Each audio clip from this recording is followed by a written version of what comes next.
originally going to do like a whole big production for this video. Like I was going to try and find like the best camera quality. I was going to try and find a good video editing software. I was going to make this like a big long form YouTube video. But then I realized something in me clicked just last night, mind you. We're doing this all in one take. I'm doing it all in one take. There's going to be no cuts. There's going to be no edits. It's just you and me. We're talking about metafiction. What is metafiction? Metafiction is something undescribable. It's genuinely metafiction. Honestly, is what you make it, and that's already bullshit. That's exactly what metafiction is. It's bullshit, right? The best way I can describe metafiction is something that my friend had said, where it's like where the idea of meta is thinking about something not just in the context of like the story that it's trying to tell you and not like what it's trying to give you, but more than that. You're thinking about the entirety of what it is, but how can you discern metafiction from normal fiction? Well, metafiction has the sole purpose of making you think about the entirety of the piece instead of just the story. That's stupid. That's kind of stupid because anything can be metafiction if you think about it for long enough, frankly. Um, but I want to give if anybody wants to get into metafiction, if anybody wants to like start thinking about what metafiction really is, I have five different things I'm going to be talking about today. I don't know if you can see it very well. So we're going to be going over a book, we're going to be going over a TV show, we're going to be going over a movie, a short story, and a personal fascination. Now this one's the kicker. Everybody gets confused on this one, right? So this is Metafiction 101. So the titles that we are going to be talking about today are Tales from the Gas Station, Interior Chinatown, The Truman Show, Left Right Game, and R slash No Sleep. All right. So Tales from the Gas Station. That's going to be our book. Tales from the Gas Station follows our deadpan narrator slash character Jack, who works at a gas station where increasingly weirder things occur at this gas station, from seemingly demonic gnomes to ghost cowboys to cult members and immortal politicians. Jack faces it all like it's a normal Tuesday because, frankly, for him, it is. So, how can this be considered metafiction? Like, what is it? You know, like I gave you that like little like summary, but I want to get into like what mechanics are in Tales from the Gas Station that make it metafiction to me, or at least what I would deem it metafiction. So, Tales from the Gas Station, it is a published book series. You can find it on Amazon. I believe it's like 4 to 5 books. Just about basically that. It's about this guy who works at a gas station where weird shit happens. It's kind of like Gravity Falls, um, but we're in a gas station. Um, the meta techniques. So meta techniques, there's really only one meta technique that comes through in here, and you're gonna find that a lot of the titles that I'm going to be talking about in this video are pretty basic. But I mean, if you're getting into metafiction for the first time, you don't want to like get into like deep shit. Brandon Williams, you know what I'm talking about. But there's that one book by the Italian author. I can't fucking stand it. I think that's far too much for somebody getting into metafiction. So I'm going with like pretty basic ideas. So Tales from the Gas Station. Why I would consider it metafiction is because each chapter, or yeah, about I think it's about each chapter, is a journal entry from him onto a forum. Because actually, these books originally started out on the platform r slash no sleep. I'm going to be talking about that later. If we all remember, I'm going to be talking about that later. Um, r slash no sleep, um, where he essentially each chapter he puts out a journal entry about what happened in the day. He doesn't necessarily give a fuck about what happens at the gas station. Again, he's so deadpan. Honestly, it's like a really funny book series because all of this weird shit is happening. Like the world could be exploding, and he's just like, okay, I'm gonna ring you up for that Snickers bar though. So, each journal entry goes over what happens in the day, and that gets you thinking about the story itself. You're at no point are you ever like just enraptured in the story. You're always thinking of it from the lens of this is a journal entry. These are things that actually happened to this guy. He is talking to you, the viewer or the reader of these journal entries.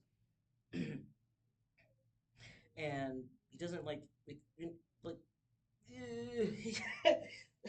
hold on. Yeah, it's metafiction. Okay, it's metafiction because he's talking to you, and as the author doesn't expect you to like fully get enraptured in this world. You're always thinking about it from the perspective of this is a guy who's posting onto a forum about weird things that are happening, and I'm going to talk about it later. But that's essentially what all of r/no sleep is. All right. I think there are certain there are also like certain aspects within the story itself that kind of speak to the reader. Even Jack, that Jack again is the main character. Jack, he speaks to the reader as if they're somebody who may have even passed by the gas station at some point in their life, but they wouldn't remember it because there's some like psychic gas or whatever that's emitting from the gas station. Um, he speaks to like the experience of like have you ever like gone on a road trip and gone to a gas station, but you don't really remember that there was a gas station. You just know that at some point your gas was at half empty and then it was full. You know, it's that kind of idea. It plays into that I guess almost like forgetfulness. It plays into that like that weirdness of just like a random gas station in the middle of the woods. Moving on, our TV show, Interior Chinatown. Interior Chinatown is a show that takes place starring Willis Wu, a character who feels like he's a background character in his own life.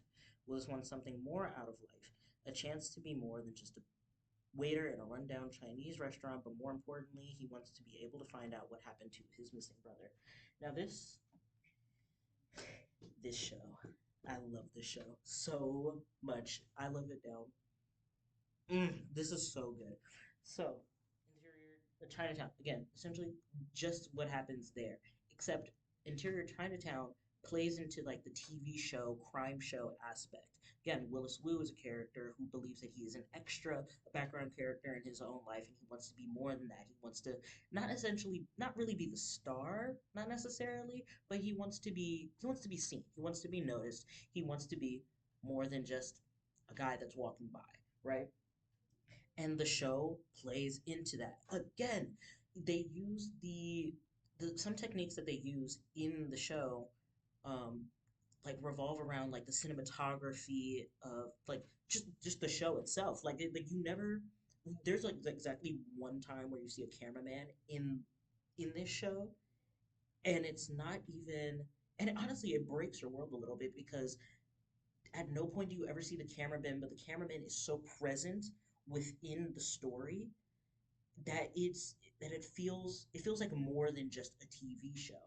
A couple of examples I can think from Interior Chinatown that play into that, like using Willis Wu as like an extra character. Oh, oh, okay. Some things I'm thinking about are like there are two detectives in this show.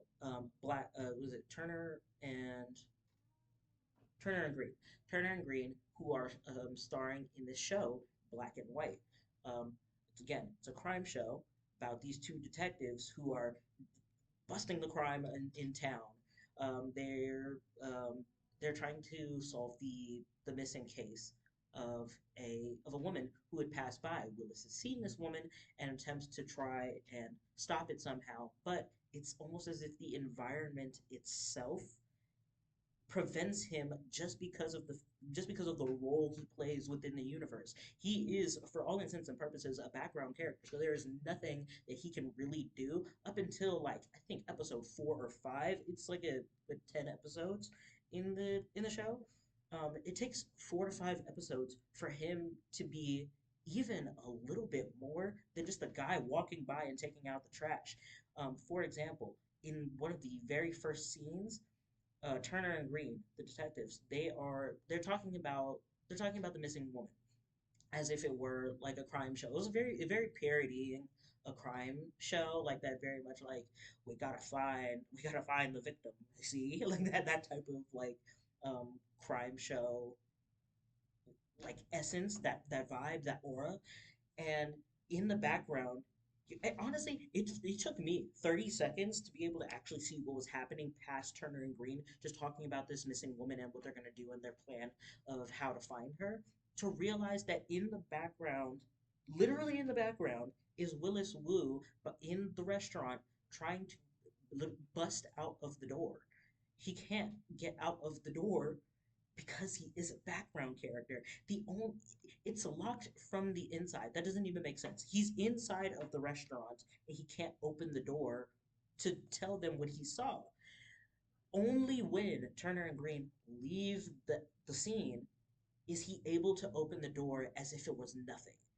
It took him 5 minutes of pushing this door and it wouldn't budge. But when they leave the frame, he's immediately able to open it. And there's so many scenes just like that. Another example I'm thinking of, Turner and Green. They're speaking again, talking about their relationship, talking about all of the crime in the city, talking about another character who I could get into a little bit more because she kind of like she's a background character in the Turner and Green story, and then he's a background character in her story. Again, it's so much to go over, but um, essentially, the two of them are talking, and Willis Wu is there, but the camera is only focused on Turner and Green. He's dipping out, he's dipping in and out of frame. I'm thirsty. He's dipping in and out of frame as they're talking, and he doesn't even move and the camera doesn't ever move at all. It never switches to focus on him. It only ever stays on Turner and Green while they're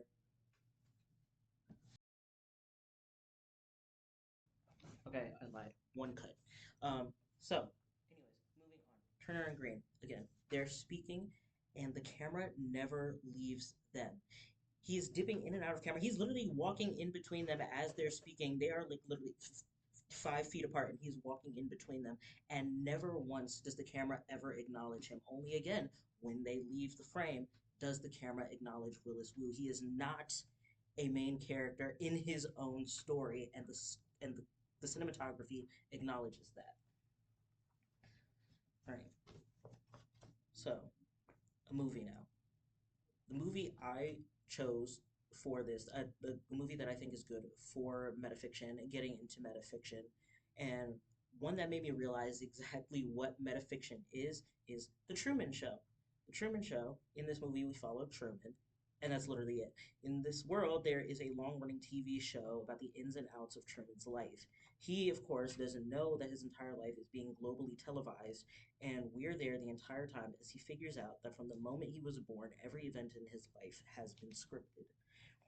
Again, like Interior Chinatown, this this story is based in the cinematography, it's based in the lighting, it's based in the production. At no point in the story are you just thinking about the story, but you're also thinking about what it takes to make a TV show. You're thinking about the cameras, you're thinking about the lighting, you're thinking about advertisements, all the things that it takes to put into a TV show. So at no point are you just like sucked into this world. You are very, very aware that this man is being recorded and you have to think about everything that it would take for this guy to for this guy's entire life to be televised globally and him never knowing it for like 30 years, by the way.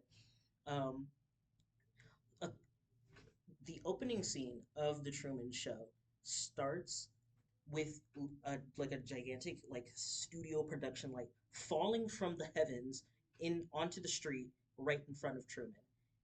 He doesn't question that at all because his entire life, it, just things like that happen. Um, but as you watch the movie, more things like that happen. He opens an elevator and it's a break room. There are people back there and they're eating like bagels and shit. It's in a corporate building. How could this possibly happen, right? Truman again tries to figure that out, but the cameras, the production people, the actors on set, they all push him away from that so that he isn't thinking more about that. But you, as the viewer, are thinking about that. You're thinking, what else in his life is fabricated? Like, all of it's fabricated, obviously, but like, what else are they hiding from him? Like, what are they hiding from us? Honestly, as we are also the viewers, even though we aren't watching the TV show, we're watching a movie, we're technically also part of the audience, and you have to recognize that. In the movie, towards the end, which spoilers, I guess, for like a 30-year-old movie, spoilers, and towards the end of the film, he realizes that he is in fact inside of a TV show. But after you watch the movie once, you you watch it again, you realize that at some point he must have known before we knew what he knew.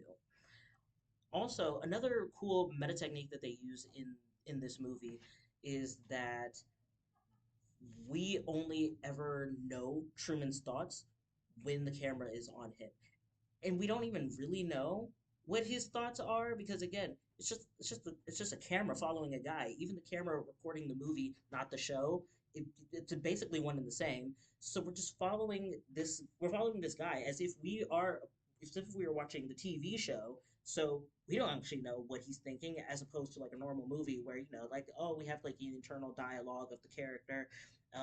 The character doesn't know that there's a camera watching him. But if you watch it more than once, you realize that at some point he does realize that there is a camera there. And he has to hide his thoughts. He has to hide what he's doing from the cameras, from the audience. Hold on. Okay, I lied. Two cuts. What? Okay, three cuts, and now you know my evil secret that I have people also in the room watching me while I record this video. Anyways, back to what I was saying. Um, it's so interesting to view this movie, realizing that we actually don't know Truman as a character. We know him as this like nebulous creature that we are like kind of watching as if he were a zoo animal, and it it takes two watches to realize that he has been scheming the entire time. He didn't just ignore the fact that there was a camera light that fell from the sky onto his street. He had to hide that so he can make his great escape. And I think that is just so indicative of what meta is as a genre. Um, watching this character as if he isn't a character, like realizing that he's not a character. Right. And then my short story. This short story. It's called The Left Right Game. Again, also originally originating from r slash no sleep. It was similar to Tales of the Gas Station. It hasn't been published. It hasn't been published yet. So I get to choose. I get to choose that as my short story. It's a short story because it hasn't been published. It's not a book. Um, this is the left right game. In the left right game, we follow our main character going through email chain sent to him by an old friend of his from college named Alice Sharma. It tells of her investigation of an urban legend called the left right game, along with several people that she chooses to play the game with. This is meta because the very first sentence in this series in this short story is that our main character is in fact not the main character. The main character is actually Alice Sharma, and we realize that after like a short excerpt of him talking about the fact that he hadn't seen Alice Sharma in like 10 years because he only knew her like from like maybe one class I think in college. and then all of a sudden she sends him, of all people in her life, this email chain.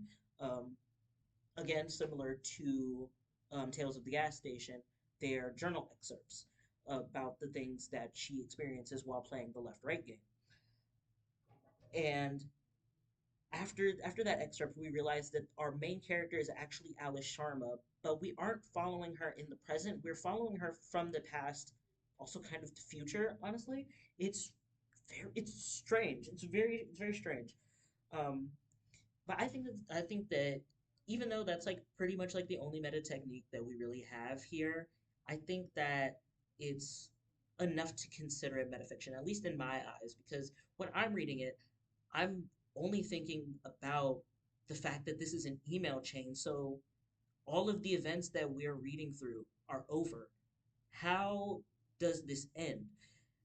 As so Let me explain what the left right game is a little bit more. Alice Sharma, she is a journalist, a English journalist, and she decides to investigate what is known in Arizona, I think it was, almost like Tucson, Arizona.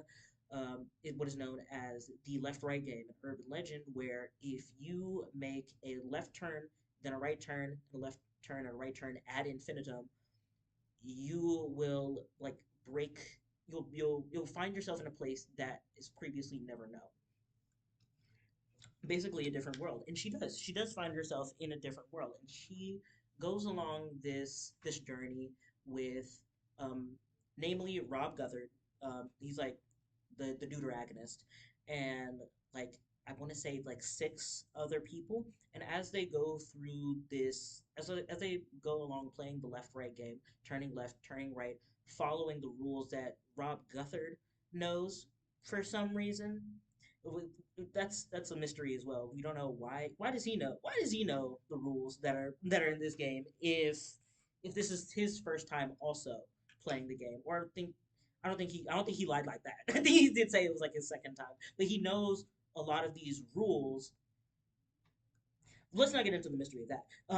So as as excuse me, as Alice Sharma and all of these people, all this caravan of people go along playing the left right game, following the rules along the way, a lot of them die. I'm just gonna straight up, a lot of them just die. Um, so as we're going along this story, and people are slowly but surely picked off, whether it be from rabid cult members or some guy on the side of the road who you're not supposed to talk to, otherwise something else happens. A lot of like just tedious fucking rules. It's so good though. It's such a good story. I would read it again and again. I say short story. This is like novel length, maybe two novel lengths. Um, I'm thirsty again.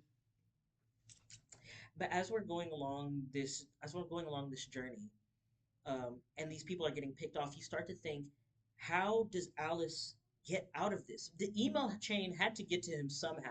This document of, again, novel length document of just pure shit that she's going through. How is she able to get out of this? And it and you're never at one point are you thinking, or you're just like you're just sucked into the world. You're always thinking about the fact that it is an email chain, and that's what I think makes it meta. Again, meta being you have to think about not only the story, but you have to think about all of the other surrounding factors of the story, and just that aspect of her having sent this as an email chain is enough to make this metafiction. Also, I just want to go ahead and recommend this story because it's like a almost gory retelling of Alice in Wonderland. It's so good. It's so good. Um, but yeah, that's that's my meta short story. And now we're going to get into the big shitter, a personal fascination of mine. Anytime that I tell people what metafiction is, and then I tell them that like personal fascinations are also a part of metafiction, they're like, well, how can that be? Cover the metafiction part. It's just meta, okay? Because it's not doesn't necessarily metafiction. It's just meta. Again, my I was talking to my friend about metafiction, and talking about like how like the word meta a lot of the times just represents like consciously thinking about all aspects of anything that you are involved in. So, like meta in video games, meta in anything really. So, my personal fascination and something that I mentioned several times over the course of this video, r slash no sleep. R slash no sleep is a subreddit on Reddit. um, Honestly, probably the depths of hell of Reddit, probably like the pit of gunk, and is what r slash no sleep is. But I think r slash no sleep is a great representation of what meta is. It encapsulates it. Honestly, um it it creates meta. So, and I want to talk more about that because r slash no sleep is a place where any user is able to go ahead and upload a story, a fictional story of theirs, and just like have people read it. But there's exactly one rule to r slash no sleep. Your story must take place as if the character were posting to the forum itself. So again, for example, Tales from the Gas Station, the Left Right game, they all came from a stance of somebody found this forum and actually posted it there. It creates this level of like immersiveness to all of the stories that are there. And I will say, not all of them are good, but there are there's those little chunks of gold in there that again, like the left right game, like Tales from the Gas Station, which by the way, I just want to mention that left right game should be a book, but I'm able to use that. But because it's not a book, I'm able to use it as my short story. All right, so whatever. Um, but r slash no sleep it cultivates metafiction by making the author it's almost like a double metafiction really because metafiction is where the author is making the reader think more about the piece beyond just the story, beyond just like the characters, but the actual book that they're holding in their hands or the actual TV show that they are watching. That is what metafiction is. Authors, writers, producers, they make you think more about the piece than just the story itself. And it's kind of the same thing with r slash no sleep, where the mods, the moderators, those demons, are forcing authors to write stories that make readers think. So there's like it's like tiers really, where it's like there are the readers who have to think about the story that the author is making you think about as the reader, where they have like this terrible entity known as the r slash no sleep moderator that is forcing them to think about the piece that they are writing and how it can make you think about the piece. It's like an ouroboros of terrible literature, honestly. Um, and again, that is just so it's so fascinating. That's why it's my personal fascination. I'm fascinated with it because because um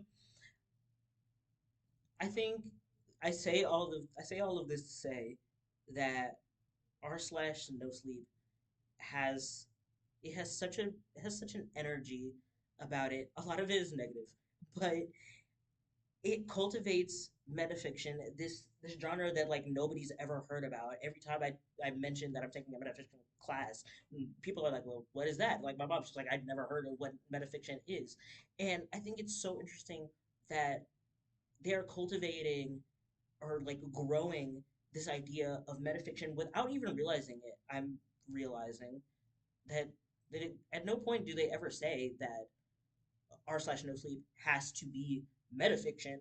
They just say that you have to post as if the character were actually posting to the Reddit, and never actually realizing that they're telling people to write metafiction. It's beautiful. It's honestly so beautiful, and but I actually want to get more into the moderators because I keep calling them like demons and these two like, terrible people, and they are kind of actually because there's genuine it's so strict. The stories that you are able to write on r/no sleep have to fall within such a narrow frame. It can't just be like even though there is one rule, you can only post as if the character were posting to the forum itself. It's more than that. There's like several cases where people have posted and followed the rules, but then the moderators are like, no, no, no, no, no, no. Again, four cuts. um, but yeah, that's my opinion on r/no sleep. It's cultivating this environment where people are encouraged to write metafiction. So it's like metafiction in metafiction, metafiction as metafiction by people cultivating metafiction without realizing that they're cultivating metafiction. Anyways, moving on. That's all that I really need to do. But I wanted to like mention some honorary mentions of a couple of titles that didn't really get into the video officially, but I wanted to mention them because they're also really good. Um, you, two TV shows and then a video game. Because video games, believe it or not, can also be metafiction. Um, the TV shows I wanted to talk about were Review and Kevin Can Fuck Himself. Again, as Brandon, you know this. You know these shows. You made me watch them. Review. Let's want to talk about Review first. Review is like a faux TV show. It's a TV show about this guy reviewing life itself, and we're watching this as if we are the viewers. Again, like the Truman Show, kind of, except we are actually watching the TV show itself. Um, and we watch this guy continue to review greater, grander, stupider things, um, and it's fiction, but it also plays as if it's not fiction. You're always thinking about like the producers and like what it takes to like put into the show. Like in real life, you have to really think about would a producer actually let this guy review cocaine? No, absolutely not. But we, ha- but you, but you're watching this show as if it actually were happening, despite how absurd it is. And then Kevin Can Fuck Himself. It is like a sitcom type of show, except that after like the first 3 minutes, you realize that it's not a sitcom and is in fact actually a drama about this woman who is going through a terrible marriage. But it plays on the the American sitcom and like the goofy, funny. Oh, this guy, he's such a goofy guy. He's such a ham. But again, you can't just think about the show, you can't just think about the story, you also have to think about what kind of environment are American sitcoms actually cultivating within like the home. What are we like normalizing by having this guy having all it's always a husband. I can't genuinely think of a sitcom where it's not about a husband and a wife.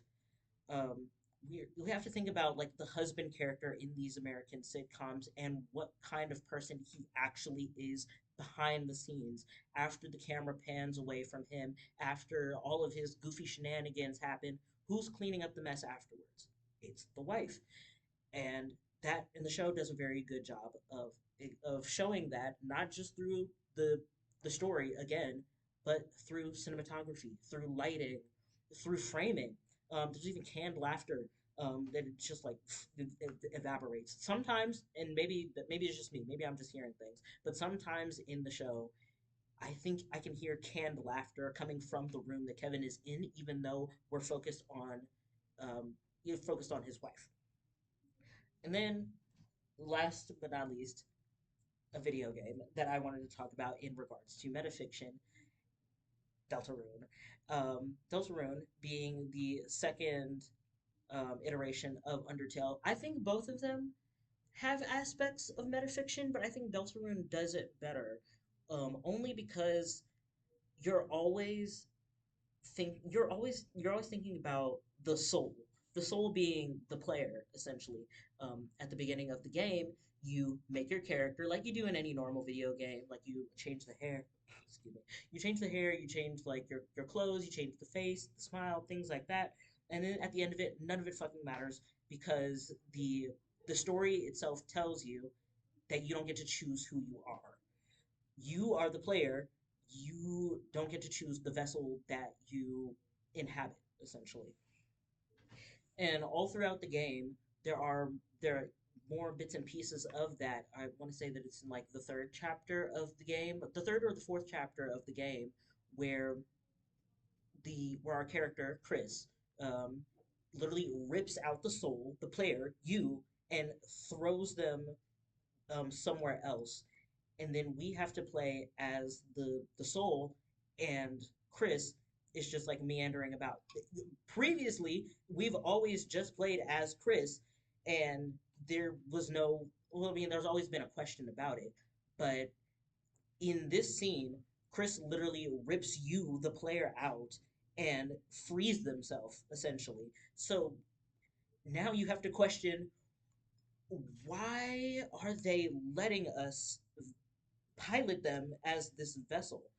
There's also a couple of other parts in the game where there is dialogue, and you have to like choose like which dialogue you want, and and there then in some of the dialogue we see Chris's actual thoughts, or like if you choose something that Chris is very unfavorable against, they there's a piece of dialogue where they literally say no no no no no no no no no, like over and over and over and over and over again, um, and they're because they're breaking out from what the player wants because they are their own character. I think I think that this game has really heavy meta themes that I